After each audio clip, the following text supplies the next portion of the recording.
principio madre. Böyle iken bakıyor. Çünkü doluyor. Kağıt ya çünkü.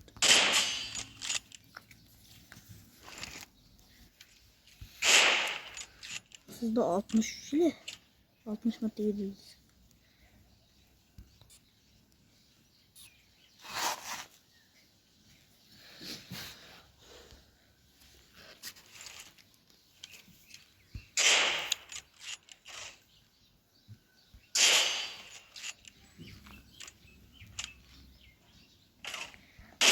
Yana unisku.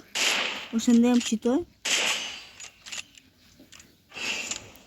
Wana hoye.